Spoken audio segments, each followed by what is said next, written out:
Samsung wasn't born in a garage. It wasn't built on venture capital or college dreams. It was forged in fire. In the middle of the 20th century, South Korea was barely a country. Its land divided, its cities burned, its people starving. Factories had turned to dust. Railways torn apart. The sound of industry replaced by the silence of ruin. While the world rebuilt, Korea struggled to stand. It had no oil, no iron, no capital. But it had hunger, the kind that breeds creation. Out of that hunger came a trader named Lee Byung-chul. He didn't invent a product. He built a system. He looked at a broken nation and saw a supply chain waiting to be born. From a small office near the southern port of Masan, he moved goods, built contacts, and planted the seeds of what would become Samsung. This wasn't innovation in comfort. It was survival under pressure. Where others saw collapse, he saw a blank slate. Where others waited for help, he built his own way out. Samsung rose not from peace, but from ruin, from a country clawing its way out of the ashes of war. And in that struggle, it would find the fire that would power one of the largest empires on earth. From the ashes of war came a man who refused to stand still. His name was Lee Byung-chul, a trader, not a soldier, but no less a fighter. When the bombs stopped, Korea was empty. No banks, no roads, no factories. A nation with no pulse. But Lee saw something others didn't: movement. He knew that even in ruin, people still needed food, cloth, and connection. So he built it. Back in 1938, before the war ever began, he had founded a small trading company called Samsung Sangho 3 Stars. He didn't build it for glory. He built it for motion. From a tiny office in Masan, he shipped rice, fish, and groceries across the Japanese-occupied peninsula.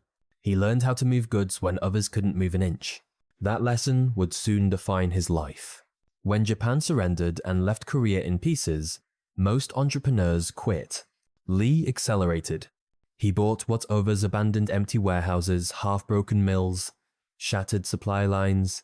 He rebuilt them with borrowed money and relentless pace. He turned scarcity into structure. In a starving nation, Samsung became movement itself, moving grain, fabric, and sugar through the chaos. By the late 1942, Samsung was no longer a shop. It was a system, a living network that fed an economy on its knees. And behind it all, one man who believed that survival wasn't about strength, it was about speed. Lee never waited for the world to recover. He built his own recovery, one shipment at a time. And in doing so, he taught a broken nation how to move again. War returned. 1950. The peninsula split. North crossed the 38th parallel. The South fell back, then pushed, then bled. Cities collapsed. Rail lines twisted like wire. Power plants silent. Warehouses empty. 60% of factories gone. Textiles destroyed. Chemicals erased. Half the rail network in pieces. Inflation tore through the streets. The Korean won lost meaning. Prices changed by the day. Capital fled. Confidence vanished. Lee Byung-chul watched the chaos and made a choice. Don't panic. Prepare. Protect cash. Protect contacts. Protect movement. When the armistice arrived, the map looked new, but the damage stayed. A nation without fuel. A market without trust. A people without time. Then came aid.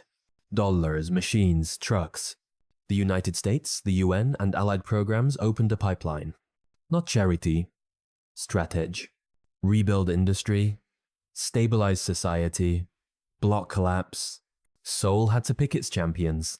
Men who could move fast. Companies that could take money on Monday and ship product on Friday. Samsung stood in that line. Loans arrived. Import quotas followed. Sugar. Flour. Fiber. Inputs first, then factories. Reconstruction by sequence, not slogan. Lee executed with speed. He leased ruins. He bought scrap. He hired hands. He restarted mills that others wrote off. Sugar turned to cash flow. Flour stabilized margins. Textiles scaled employment.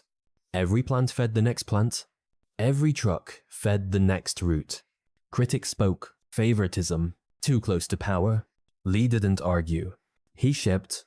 He used public credit to buy private banks. He used banks to finance working capital. He used working capital to lock suppliers.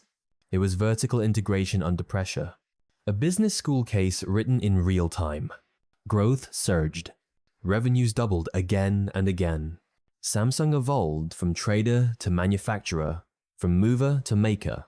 And with each contract, Lee learned a harder lesson. Power isn't a partner. Power is weather. Weather can feed crops. Weather can flood fields. Either way you build levees. Samsung built its levees in people and process. Plant managers with autonomy. Procurement teams with leverage.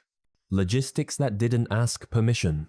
By the late 1950 seconds, the company was no longer a name on a warehouse door.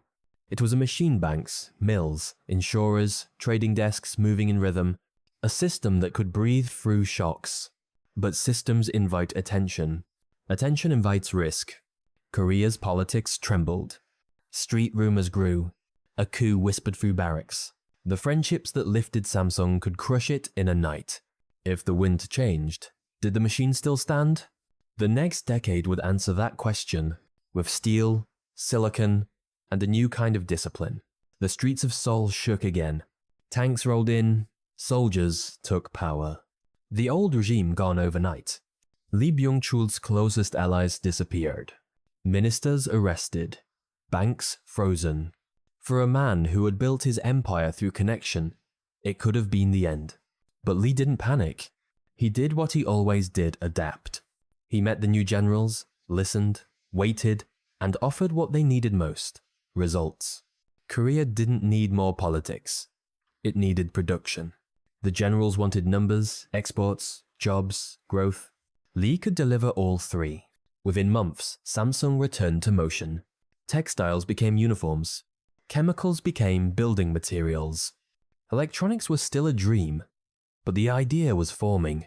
The new government opened its doors to business, if that business served the nation. Tax cuts for manufacturers. Loans for exporters. Lee understood the game. He wasn't chasing profit, he was buying time. Samsung aligned with the state's new vision. Industrialization or extinction. Factories multiplied steel, fertilizer, insurance, construction. The company became an ecosystem. Money flowed in a circle. Banks funded plants. Plants funded exports. Exports funded banks. Then came 1969. A new decree. Tax relief for electronics manufacturers. Korea needed its own tech industry. Lee moved instantly. He founded Samsung Electronics. It started small black and white TVs, radios, washing machines. But those machines carried more than function. They carried identity. For the first time, made in Korea meant something other than survival. It meant ambition. Throughout the 1970 seconds, Samsung became the symbol of a new Korea. Modern, industrial, confident. The government pointed to it as proof that the nation could rise from ruin. Ordinary Koreans filled their homes with Samsung products, never realizing they were also buying into a national dream. But success comes with gravity. The larger Samsung grew, the more it bent everything around it: politics, finance, competition. Every decision moved the economy itself. Every policy echoed in its boardroom. By the end of the decade, Samsung wasn't just part of Korea. It was Korea.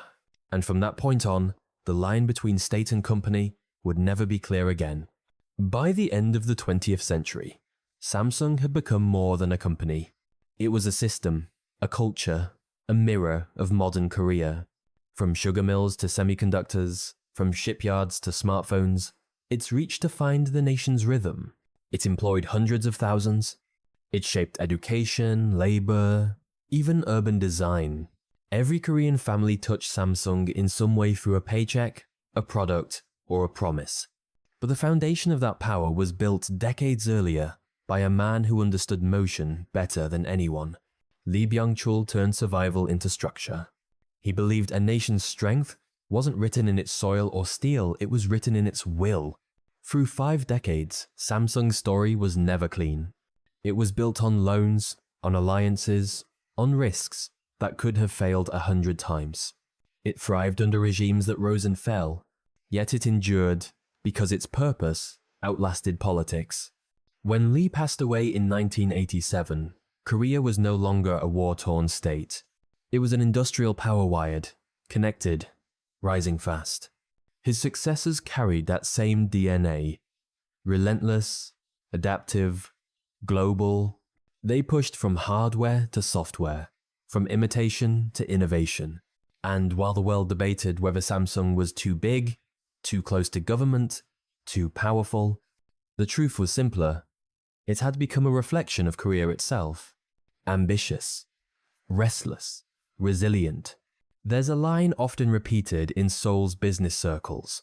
When Samsung moves, the country breathes. It's not arrogance, it's reality. The company that began with rice and fish now drives the world's most advanced technologies. It competes not for survival anymore, but for legacy. For entrepreneurs, this story is not about scale or money. It's about motion, about moving forward when nothing stands, about building when others wait. Because sometimes the greatest power in business isn't invention, it's endurance. And Samsung's endurance proved one thing: even from ruin, a single vision, held long enough, can rewrite the destiny of a nation.